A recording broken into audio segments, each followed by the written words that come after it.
Hello dear students, this is your chemistry teacher sir Sarfaraz Ali. आज जो topic हम पढ़ रहे हैं वो गैसेस के बारे में है। तो स्टेट्स ऑफ मैटर जो चैप्टर है उसमें सबसे हम स्टार्ट करेंगे गैसेस के बारे में। तो उसके बाद फिर लिक्विड्स के बारे में मैंने 2 वीडियो पहले अपलोड किया बच्चों के लिए, विस्कोसिटी 1, विस्कोसिटी 2 और सरफेस टेंशन और कैपिलरी रिएक्शन। तो आज हम गैसेस को पढ़ रहे हैं यहाँ पर। तो गैसेस हैं क्या? It is the simplest state of a matter. ये बिल्कुल सिंपल स्टेट होती है मैटर की। अब सिंपल किस तरीके से? सपोज़ अगर मैं यहाँ पे अरेंजमेंट करूँ मॉलिक्यूल्स की, तो सिंपल यहाँ पर ये है कि जैसे सपोज़ अगर मॉलिक्यूल्स को मैं यहाँ पे ड्रा करूँ, तो अगर ये सॉलिड मॉलिक्यूल्स जो होते हैं, सॉलिड्स में जो मॉलिक्यूल्स होते हैं वो वेरी मच क्लोज होते हैं, उनके बीच में डिस्टेंस ना होने के बराबर या निग्लिजिबल होता है। अगर हम लिक्विड्स को कंपेयर करें तो लिक्विड में कुछ डिस्टेंस होता है among the molecules,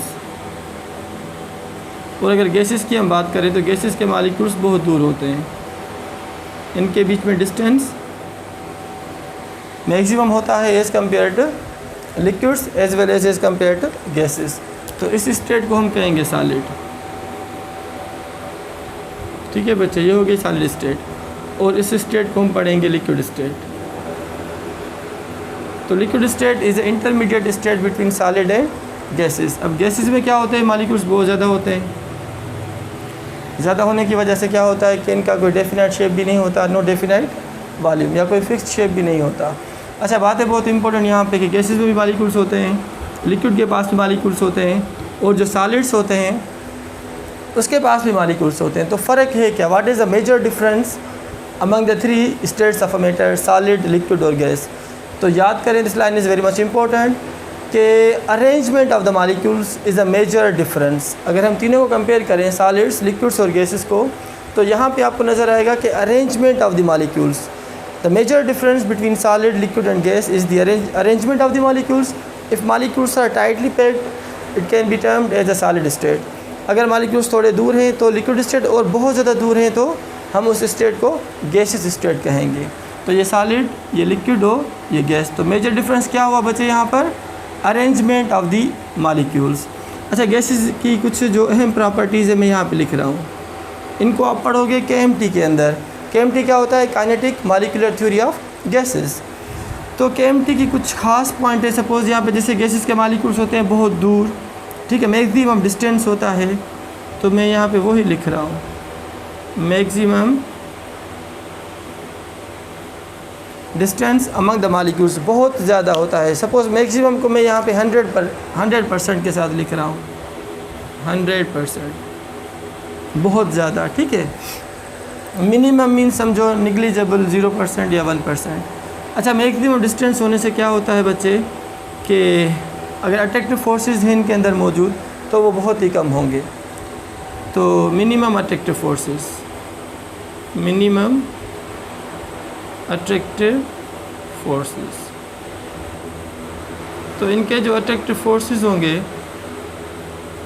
gases molecules के अंदर बच्चे, वो क्या होंगे? बहुत ही कम होंगे, मिनिमम होंगे। क्यों मिनिमम होंगे? क्योंकि मॉलिक्यूल्स बहुत दूर हैं, तो उनके बीच में जो थोड़े भी अट्रैक्टिव फोर्सेस हैं वो बहुत कम होंगे as compare to liquids, as compare to solids. अच्छा, और क्या होता है यहाँ पे? जैसे सॉलिड होते हैं, सॉलिड के अंदर हमने क्या पढ़ा है कि they have a fixed shape and a fixed volume, या they have a definite shape and definite volume. क्योंकि मॉलिक्यूल्स एक जगह पे हैं तो एक मखसूस डेफिनेट शेप भी मिल जाएगा इनको, या इनका कोई फिक्स्ड वॉल्यूम भी हो जाता है। तो यहाँ पे क्या होता है? No fixed shape, no fixed shape. तो गैसेस के मॉलिक्यूल्स इतने दूर होते हैं कि इनके बीच में कोई फिक्स्ड शेप नहीं होता। अच्छा, gases will take the shape of the container. तो जैसा कंटेनर वैसा शेप ऑफ द गैस, जैसे लिक्विड्स में भी होता है। तो लिक्विड्स के पास भी क्या होता है कि they do not have a fixed shape. Liquids also take the shape of their container. अच्छा, तो इनका शेप भी नहीं है, शेप के साथ no fixed volume, no fixed volume. तो इनमें जो वॉल्यूम है वो भी क्या होगा? वॉल्यूम फिक्स्ड नहीं होगा। सपोज़ क्या होता है, आप कंटेनर ले लो, खाली कंटेनर में आप गैस रखोगे अंदर, तो जितनी भी जगह होगी, जितना भी वॉल्यूम होगा उस कंटेनर का, that volume will become the volume of this gas. Suppose मैं यहाँ पे कह रहा हूँ कि ये कंटेनर है।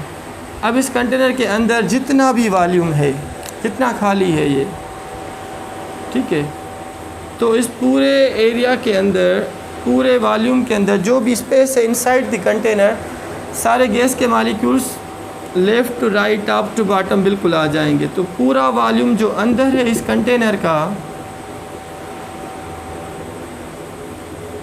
Containers volume will become the volume of a gas. तो जितना कंटेनर का वॉल्यूम है अंदर खाली, वो पूरा भर जाएगा किसके साथ? गैस के साथ, क्योंकि गैस का कोई अपना डेफिनेट वॉल्यूम या फिक्स्ड वॉल्यूम नहीं होता। तो total volume of container will be termed as the volume of a gas, अगर खाली है, कोई और दूसरी चीज़ नहीं है। फॉर एग्जांपल अगर मैं यहाँ पे कहूँ, अगर यहाँ पे हम कहते हैं कि सॉलिड, हम इसके अंदर, इसी कंटेनर के अंदर अगर हम सॉलिड सब्सटेंस ऐड कर रहे हैं, तो सॉलिड को हमने फिल किया कहाँ तक, इस बात को समझे, this is very much important. Container वही सेम है, फिर सॉलिड को हमने यहाँ पे फिल कर दिया यहाँ तक, तो ये हुआ किसका volume? Volume of a solid, ये सॉलिड का वॉल्यूम है, ठीक है। अब जो अवेलेबल स्पेस होगी या अवेलेबल वॉल्यूम होगा इनसाइड द कंटेनर, वो ये है, this is available volume, available volume. तो now this available volume will be the volume of a gas, क्योंकि ये नीचे तो सॉलिड है, जगह है नहीं कि गैसेस अंदर आ जाएं, ठीक है बच्चे। तो क्या होगा फिर, ये बच जाएगा वॉल्यूम। तो दिस वॉल्यूम जो अवेलेबल वॉल्यूम होगा will be the volume of a gas. तो बात है बहुत इंपॉर्टेंट, यहाँ से क्या हुआ कि गैसेस का कोई अपना शेप नहीं होता फिक्स्ड, ना ही कोई उनका अपना फिक्स्ड वॉल्यूम होता है। They will take the volume of the container जिसके अंदर वो मौजूद होते हैं। और बहुत इंपॉर्टेंट पॉइंट ये है कि मैक्सिमम डिफ्यूजन, अगर हम कंपेयर करें सॉलिड्स, लिक्विड्स और गैसेस को, तो गैसेस के मॉलिक्यूल्स बहुत दूर होते हैं, फ्री होते हैं, आसानी से मूव हो सकते हैं फ्रॉम हायर कंसंट्रेशन या higher pressure to the lower pressure. तो आसानी से जो movement of the molecules, free movement of the molecules, वो हमने ऑब्जर्व किए, तो वो गैसेस के अंदर है। सॉलिड्स के मॉलिक्यूल्स टाइटली पैक्ड होते हैं, इजीली डिफ्यूज़ नहीं होते। लिक्विड्स के साथ भी वही प्रॉब्लम है कि अट्रैक्टिव फोर्सेस ज़्यादा हैं, मॉलिक्यूल्स करीब हैं, तो डिफ्यूजन नहीं होगा। तो मिनिमम डिफ्यूजन जो हमने ऑब्जर्व किया है वो सॉलिड स्टेट्स में होगा, और जो मैक्सिमम डिफ्यूजन होगा वो किस स्टेट ऑफ मैटर में होगा बच्चे? वो गैसेस के अंदर होगा। तो maximum diffusion is also present in the gases. सबब क्या होता है? डिस्टेंस। याद करें, diffusion is directly proportional to the distance among the molecules. अगर किसी भी स्टेट ऑफ मैटर के अंदर डिस्टेंस है मैक्सिमम, तो समझो उसका डिफ्यूजन भी क्या होगा बच्चे? वो भी मैक्सिमम होगा। अच्छा, डिफ्यूजन के बाद एक दूसरा टर्म होता है कंप्रेशन। तो अगर हम कंपेयर करें सॉलिड्स और लिक्विड और गैसेस को, तो इजीली कौन सी स्टेट ऑफ मैटर वो कंप्रेस होगी? सपोज़ ये मार्कर है, ये सॉलिड फॉर्म ऑफ मैटर है, सॉलिड है, ठीक है। अब इसको अगर मैं कंप्रेस करूँ यहाँ पे, तो इजीली कंप्रेस नहीं होगा। अगर सपोज़ आप इस बोर्ड की बात करें, तो ये भी इजीली कंप्रेस नहीं होगा। अगर ज़्यादा प्रेशर देंगे तो डीफॉर्म हो सकता है, इसका फॉर्म या शेप चेंज हो सकता है, मगर ये कंप्रेस नहीं होगा। सपोज जैसे ये मार्कर है, मैं इसको प्रेशर लगा रहा हूँ, फोर्स लगा रहा हूँ, तो ये कंप्रेस नहीं हो रहा क्योंकि सॉलिड है, इसके मॉलिक्यूल्स टाइटली पैक्ड हैं। अगर आप इस सॉलिड को कंप्रेस करो बच्चे, तो इसके बीच में कोई जगह खाली है नहीं अमंग द मॉलिक्यूल्स, ताकि वो मॉलिक्यूल्स नीचे आ जाएँ, ऊपर जाएँ, या लेफ़्ट राइट की तरफ मूव हो जाएँ, डिस्प्लेस हो जाएँ, तो नहीं होगा। तो सॉलिड्स में इजीली कंप्रेशन नहीं होता। जबकि गैसेस को अगर हम प्रेशर दें, ऊपर से पिस्टन लगा के प्रेशर दें, तो gases can be easily compressed. Gases can be easily compressed. आसान इसका एग्जांपल ये हुआ, सपोज़ आप 3 टब ले लो, एक टब के अंदर आप बर्फ़ रखो आइस, दूसरे में पानी, तीसरे में कुछ भी नहीं। चलो हम तो कह रहे हैं कुछ भी नहीं, मगर उसके अंदर एयर मौजूद होती है। वो एयर होती है क्या बच्चे? Air is a mixture of different gases. 4 किस्म की बहुत ज़्यादा गैसेस होती हैं इस एयर के अंदर। सपोज़ नंबर 1 पे नाइट्रोजन, फिर ऑक्सीजन, फिर कार्बन डाइऑक्साइड और आर्गन। तो 4 किस्म की गैसेस मौजूद होती हैं, तब जाके एयर बन जाती है यहाँ पे। तो एयर है क्या? जैसे मैंने कहा ना, तीसरा टब कुछ भी नहीं है, माना उसके अंदर एयर है। तो air is what? It is a mixture of gases. ये हाथ खाली टब में मैं लगा रहा हूँ, तो मेरा हाथ बॉटम को आसानी से टच कर रहा है, means gases can be easily compressed. पानी जिस टब दूसरे में पड़ा हुआ है, मैं उसको कंप्रेस कर रहा हूँ, तो होगा, मगर कम डिफ़िकल्टी होगी एज़ कम्पेयर टू गैसेस। तीसरा टब जिसके अंदर बर्फ़ पड़ी हुई है, अगर बर्फ़ के ऊपर हाथ रख के मैं कंप्रेस करूँ तो नहीं होगी। तो solids can never be easily compress as compare to liquids, और जो इजीली कंप्रेस स्टेट होगी मैटर की बच्चे वो क्या होगी, gases. So gases can be easily compress. दूसरा इसका एग्जांपल ये बहुत आसान एग्जांपल, बलून लें, उसके अंदर आप एयर डालें, ठीक है, एयर डाल के उसको बंद करके आप उसको कंप्रेस करो, तो कंप्रेस कर सकते हैं या नहीं, yes. Gases can be easily compressed as compare to liquids as compare to solid. सबब वही डिस्टेंस अमंग द मॉलिक्यूल्स, जितना डिस्टेंस ज़्यादा होगा तो कंप्रेस करेंगे तो मॉलिक्यूल्स करीब आ जाएंगे, करीब आ जाएंगे, करीब आ जाएंगे, और ज़्यादा प्रेशर दे रहे हैं, और ज़्यादा कूलिंग कर रहे हैं, कंप्रेस कर रहे हैं तो लिक्विफाई भी हो सकती है, और फर्दर आप उसका प्रेशर बढ़ाओ तो वो लिक्विड नहीं रहेगा, वो सॉलिडिफाई भी हो जाएगा। तो बात यहाँ पे ये हुई, तो can we compress the gas easily as compare to liquid या गैसेस, यस। सबसे ज़्यादा कंप्रेशन या डिफ्यूजन गैसेस में होता है, और अगर जो कम होता है, मिनिमम होता है, वो किस स्टेट में होगा, सॉलिड के अंदर। तो याद करें बच्चे कि distance among the molecules is directly proportional to compression as well as diffusion. Okay, अच्छा डिफ्यूजन हो या इफ्यूजन बात सेम ही है, मगर इफ्यूजन में क्या होता है कि मूवमेंट ऑफ द मॉलिक्यूल्स या diffusion of the molecules from a tin minute pin whole, एक होल में से अगर गैस मॉलिक्यूल्स जाएं तो उसे हम कहेंगे इफ्यूजन। अगर ज़्यादा वॉल्यूम हो, ज़्यादा जगह हो, वहाँ से गैसेस की मूवमेंट हो, फ्लो हो, तो उसे हम कहेंगे डिफ्यूजन। इसका एक एग्जांपल है वो मैं आपको दे रहा हूँ कि difference between diffusion and diffusion. चलो डिफ्यूजन के साथ मैं यहाँ पे इफ्यूजन भी लिख रहा हूँ क्योंकि आपके सिलेबस में ये भी ज़रूर होगा, इफ्यूजन। अब इफ्यूजन है क्या, सपोज एक बलून है, इस बलून के अंदर आप एयर डालो, अब balloon fill with the air, इसके अंदर एयर मॉलिक्यूल्स हैं, ठीक है बच्चे। तो ये एयर के मॉलिक्यूल्स क्या कर रहे हैं, कोलियन कर रहे हैं with the walls of this balloon. याद करें बच्चे, this point is very much important. When gas molecules collide with the walls of container या with the walls of balloon upon a certain area, they produce a force f upon a certain area, force upon a certain area will be termed as a pressure because P is equal to F upon A. Pressure, force exerted by the gas molecules upon a certain area on the walls of this container या balloon will result in the formation of a pressure inside the container. तो याद करें container के अंदर जो pressure वो कहाँ से आता है, from the collision of the gas molecules with the walls of container या with the walls of vessel या with the walls of a balloon.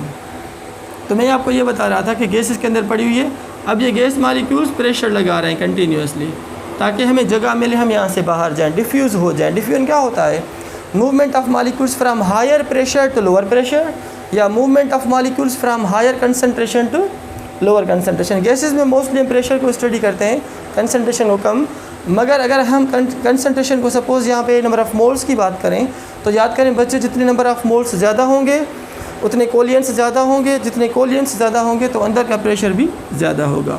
तो pressure is directly proportional to number of moles of the gas filled inside the balloon. बात वही simple जो मैं आपको बता रहा था कि what is diffusion and what is diffusion.